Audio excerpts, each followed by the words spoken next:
विघ्नहर्ता कोंबडी खत सप्लायर तलगरे, आमच्याकडे पॅकिंग मध्ये अंड्याच्या कोंबडीचा कोंबडी खत मिळेल। उच्च दर्जाचे नैसर्गिक कोंबडी खत पुरवणारे एक विश्वासार्ह नाव। मुख्य वैशिष्ट्य म्हणजे हे खत 100% सेंद्रिय व उच्च दर्जाचे आहे। जमिनीतील सूक्ष्म पोषक तत्वांचे प्रमाण वाढवून पिकांच्या मुळांची वाढ जलद होते व उत्पादन क्षमता वाढते। कोंबडी खताचे फायदे असे की जमिनीचा सेंद्रिय कर्ब मोठ्या प्रमाणात वाढतो, जमिनीचा पोत सुधारतो। ऊस, केळी, भाजीपाल्यासह सर्व पिकांसाठी उत्तम सेंद्रिय खत म्हणजे विघ्नहर्ता कोंबडी खत। आपल्या ऑर्डर नुसार फक्त 8 दिवसात खत थेट शेतावर उपलब्ध। ऑर्डर साठी संपर्क 72 49 35 87 96। रमेश बंडगर, सलगरे, तालुका मिरज। प्रत्येक बातमीतील घटनेच्या वास्तविकतेची तुलना थेट पाहत रहा चांगली अपडेट।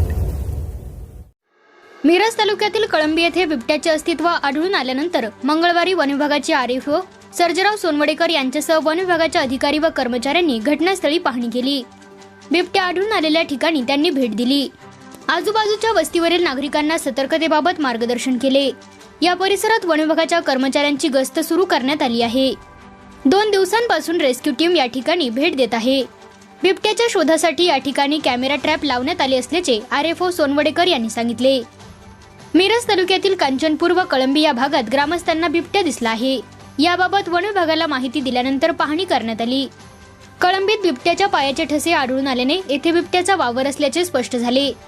यानंतर वन विभाग सतर्क झाला असून या ठिकाणी वन विभागाच्या कर्मचाऱ्यांची नियुक्ती करण्यात आली आहे। रेस्क्यू टीम या ठिकाणी पाठवण्यात आली आहे।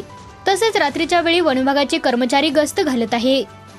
परिसरातील ग्रामस्थांना सुरक्षितता बाळगण्याचे आवाहन करण्यात आले आहे। तसेच पशुधनाबाबतही सतर्क राहण्याचे आवाहन विभागाने केले आहे। यावेळी सरपंच योगेश पाटील, पोलीस पाटील मनसूर नदाब यांच्यासह प्रमुख ग्रामस्थ पदाधिकारी उपस्थित होते। 4 ते 5 दिवसापूर्वी कांचनपूर गावाजवळ बिबट्या दिसून आला होता। त्यानंतर लगतच्या कळंबी गावाच्या परिसरात बिबट्या दिसला।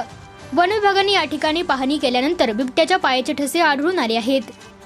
बिबट्या हा सतत स्थलांतर करणारा प्राणी असल्याचे वन विभागाच्या अधिकाऱ्यांनी सांगितले।